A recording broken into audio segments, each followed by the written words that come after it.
Hallo, hallo. Hallo zusammen, hallo miteinander. Wie geht es Ihnen? Guten Abend, sveikos visos ir sveiki visi, kaip sekasi, labas vakaras. Šiandien ne pagal numeriuką bus pamoka, o labai rimtas kartojimas. Tai yra linksniavimas. Linksniavimas. Kas vardininkas, ką galininką, kam naudininkas, kieno. Ne? Genityvas, kurio mes neturim. Bet tai yra ne ko, o kieno. Visą tai mes praėjom, bet gal pamenat, aš jums daviau tokią vieną pamokėlę raštu, kur buvo Word formatu įdėtos užduotis ir ten reikėjo rašyti galūnes. Ir sulaukiu komentarų, kad ten įrašyti labai sudėtinga ir labai daug žinių reikia ir labai daug visko reikia. Tai va. Tai iš tikrųjų tas žinias B1 turite turėti, bet nieko baisaus, jeigu neturite, todėl kad su linksniavimu kartais vargsta net ir besimokantieji lygyje B2. Ar ne? O šiaip tai linksniavimą mes praeinam A2 lygyje. Tai bet dabar yra rimtas kartojimas ir labai norėčiau tada jau, kad prisimintumėt tą mano pamokėlę įkeltą Word formatu ir visgi pabandytumėt įrašyti tas galūnes pagal šitą lentelę. Pirmiausia, tai pati lentelė, ar ne? Tai viršų yra maskulinum, o ne pirmiausia, tai singular ir plural. Tai vienaskaita, daugiskaita. Kur yra singular, yra maskulinum, tai yra vyriška giminė, jau iškart mato der, rok, ar ne? Femininum, tai yra moteriška giminė, die Bluse, neutrum, nekatroji giminė, das Hemd. Ir daugiskaita jau irgi mato die Schuhe, batai, ne? Toliau, nominatyv yra vardininkas. Kas? Sijonas, bliuskutė, marškiniai, batai. Akuzatyv yra ką? Sijoną, bliuskutę, marškinius, batus. Datyvas yra kam? Sijonui, bliuskutei, marškiniams, batams. Genityvas yra kieno? Sijonų, bliuskučių, marškinių, batų. Dabar čia yra formaliai tokie linksniai, ar ne? Bet primenu, kad jeigu mums yra ką, tai nebūtinai ir vokiečiai irgi naudoja galininko linksnį. Arba jeigu mes sakom kam, tai nebūtinai ir vokiečiai sakys kam. Elementariausias pavyzdys paskambinti. Mes paskambinam kam, o vokiečiai paskambina ką. Ne, aš skambinu mamai, vokiečiai skambina mamą. Sveikinti. Mes sakom, ką sveikinti, vokiečiai sako, kam sveikinti. Tai jeigu lietuviai sveikina mamą, tai vokiečiai sveikina mamai. Ne? Dar plus įvairiausi žodeliukai, tokie kaip mit, von, aus, für, durch, über. Jie irgi turi savo linksnius. Mit visada reikalauja datyv, für akuzatyv, durch akuzatyv, über gali būti ir toks. Ne? Ar kryptis, ar vieta, žiūrint, apie ką šnekam. Tai va. Tai dabar pats linksniavimas. Aišku, jūs galite pasidėti šitą lentelę ir spręsti daug pratimų, net ir elementariausiai įsiveskit deklinacion adjektyvs arba deklinacion des adjektyvs ir dar üben žodį. Paprasčiausiai Google ir išmes labai daug įvairiausių pratimų, kur galėsite praktikuotis, kiek kas norėsite. Bet, aišku, kitas variantas, tiesiog iškalti mintinai. O dar vienas variantas pabandyti pasidaryti patogią sistemą. Tai mes šiandien pabandysim padaryti patogią sistemą. Ne? Pirmiausia, žiūrim tik tai tuos dalykus, kurie yra su artikeliais. Der ein, den einen, ar ne, die eine, dem einen, šituos. Vėliau pažiūrėsim ir tuos dalykus, kurie yra be artikelių, tik būdvardis stovi. Tai dabar pirmiausia su artikeliu. Tai, nominatyvas galbūt yra, galiu pasakyti, sudėtingiausias, ar ne? Nes labai daug žaidimo. Tai moterišką giminę prisiminti tikrai nesunku. Die gelbe arba eine gelbe bliuze, visur E. Daugiskaita taip pat kaip moteriška, die weißen Schuhe, tik tai ne weiße, o weißen, ne? Toks skirtumas. O su der rote Rock ir das grüne Hemd mes žaidžiame. Kaip žaidžiame? Žinokit, kad raidė S ir R gali būti tik vieną kartą. Jeigu der, tai rote jau antrą kartą R nebus. Bus neutrali E. Der rote Rock. O jeigu ein neutralus, tai tada R bus prie būdvarčio. Ein roter Rock. Ir tas pats yra su das. Tas grüne Hemd. Das yra S, tai grüne paprasčiausia E. Ir ein grünes Hemd, ein yra be nieko, tai S yra prie būdvardžio grün. Ein grünes Hemd. Dabar akuzatyv. Akuzatyv visų pirma labai lengva prisiminti nekatrosios ir moteriškos giminės. Kodėl? Todėl, kad nekatroji ir moteriška giminė sutampa su nominatyvu. Pasižiūrėkit. Vardininkė, nominatyv, die gelbe, eine gelbe bliuze ir akuzatyv taip pat yra die gelbe ir eine gelbe bliuze. Nekatrosios giminės nominatyv, das grüne Hemd, ein grünes Hemd, akuzatyv taip pat das grüne Hemd arba ein grünes Hemd. Ne? O vyriškos giminės yra visur N. Ne? Den roten, einen roten Rock. Šitą reikia įsiminti, bet visur N. Ir dar vienas toks pastebėjimas, pamatysit vėliau dar, kai žiūrėsim datyvą, kaip aš sakau, N traukia N. Ar ne? Jeigu den, tai ir roten. Arba jeigu einen, tai ir roten. Lygiai taip pat kaip ir E traukia E. Jeigu die, tai ir gelbe. Jeigu eine, tai ir gelbe. Ne? Na, daugiskaito išimtis. Toliau datyvas. Datyve vyriška giminė sutampa su nekatraja. Dem arba einem, roten arba grünen, Rock, Hemd. Ne? Dem roten Rock, einem roten Rock. Dem grünen Hemd, einem grünen Hemd. Der gelben oder einer gelben Bluse, den weißen Schuhen, šitą reikia prisiminti. Bet dabar žiūrėkite dar vienas dalykas. Jeigu mes pasižiūrėsime, kokios būdvardžių galūnės po artikelių datyv linksnyje, tai pamatysit, kad visi būdvardžiai yra N. Žiūrėkit.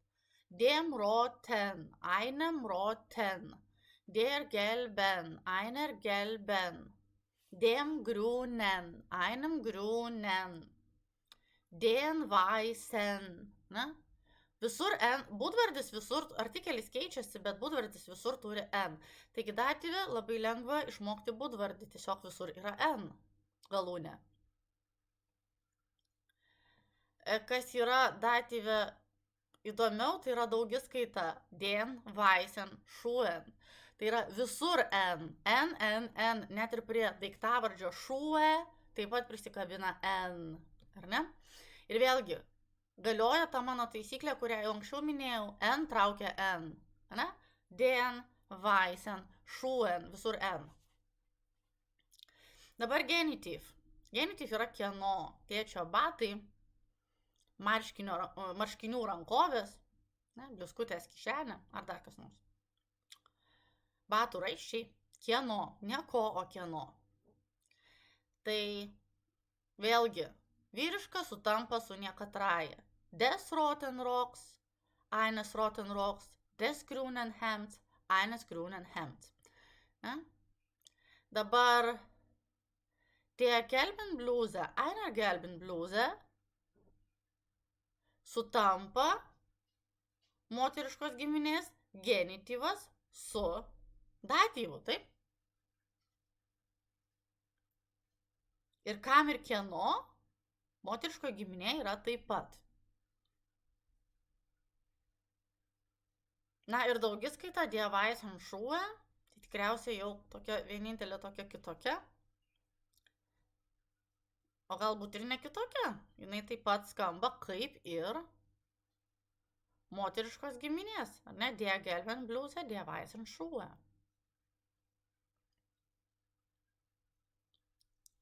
Dabar vėl dėl būdvardžio labai gerai pasižiūrėkit.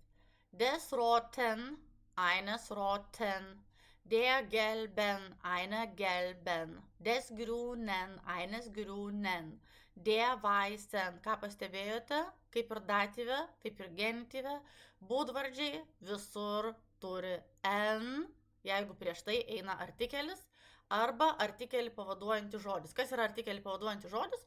Na, tai mano, tavo, mūsų, jūsų, šita, neiginys, kain, ne? Tas, ta, daugelis, visi, visos, keletas, va šitie irgi artikelius pavaduojantys žodžiai. Tai va. Tai dabar dar kartą pasižiūrėkit. Nominatyv, moteriška giminė, labai panašiai daugiskaita, tik daugiskaitoj yra die weißen. Ar ne? Ir moteriškoje giminėje visur yra e. Nominatyve. E traukia e. Die gelbe, eine gelbe. Ja? Su niekatraja ir vyriška, kaip sakiau, vyksta žaidimas. Kaitaliojam S arba R raidę. Der rote, ein rote, das grüne, ein grünes. Ne? Dabar akuzatyv, niekatroji giminė, moteriška giminė ir daugiskaita sutampa su nominatyv. Belieka prisiminti tik vyriškos giminės akuzatyv, kad visur n. N traukia n. Ja? Toliau datyvą žiūrint, vyriška ir niekatroji skamba vienodai. Moteriška ir daugiskaita reikia prisiminti, bet būdvardis datyve visur turi galūnę n po artikelio arba jį pavaduojančio žodžio. Ja? Dabar genityvas, vėlgi vyriška sutampa su niekatraja. Ne? O moteriška datyvas sutampa su genityvu. Ir daugiskaitos genityvas sutampa su moteriškos giminės genityvu. Ir būdvardžiai po artikelio arba artikelį pavaduojančio žodžio irgi visur yra n. Taigi labai lengva prisiminti. Nu, galbūt nelabai lengva, bet dabar, jeigu mes imam būdvardį ir mums nereikia vartoti artikelio, yra tokių situacijų, ar ne? Tai tada dar lengviau. Kokią galūnę turi artikelis, tokią galūnę prilipdom būdvardžiui. Artikelio nevartojam, bet jo galūnę atiduodam būdvardžiui. Tai pavyzdžiui, der rock, der nevartojam, tai roter rock. Ja? Die Bluse, die nevartojam, tai tą e atiduodam gelbę bluzę. Das Hemd, das nevartojam, tai grünes Hemd. S nuo das atiduodam žodžiui grün. Ne? Die Schuhe, die nevartojam, tai tą e atiduodam weiß, weiße Schuhe. Akuzatyv. Den rock, jeigu den nevartojam, tai n duodam būdvardžiui, roten rock. Die Bluse, die nevartojam, e limpa prie gelbė bluzė.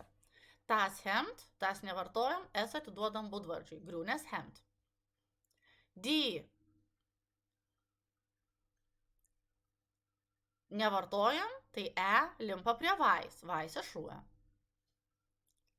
Lygiai tas pats datyve. Dem rock, dem nevartojam, taigi m atiduodam būdvardžiui, rotem rock. Der Bluse, der nevartojam, taigi r atiduodam žodžiui gelbę bluzę. Toliau, dem Hemd, m nevartojam, artikelio nevartojam, m atiduodam būdvardžiui, grünem Hemd.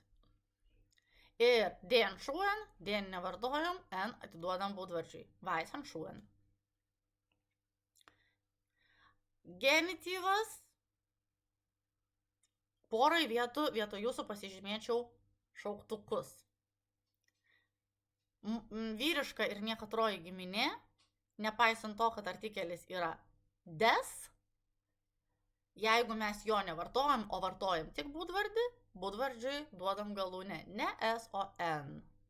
Rotenroks, Grünenhemd. O su moteriška ir daugiskaita išeina tas pats. Der Bluse, der nevartojam, gaunam gelbe Bluse. Der Weißen, der Schuhe, der nevartojam, taigi R dedam prie Weißer Schuhe. Tai va. Galbūt jūs dar kokią nors sistemą savo pasidarysite, bet pažiūrėkite tai, kas vienodo. Vienodų dalykų yra daug. Taigi, jeigu bus klausimų, tai rašykite. Kažkokių pageidavimų kartoti, daryti daugiau pratimų su tuo. Jeigu bus, tai irgi rašykite. Šiaip aš jums sakiau, kad galite įsivesti deklinacion des adjektyvs tiesiog į Google ir dar pridėti žodį üben ir išmes tikrai nemažai pratimų su linksniavimu. Netgi aš galiu kažką į komentarą įdėti. Ne? Ir labai norėčiau, kad jau padarytume tada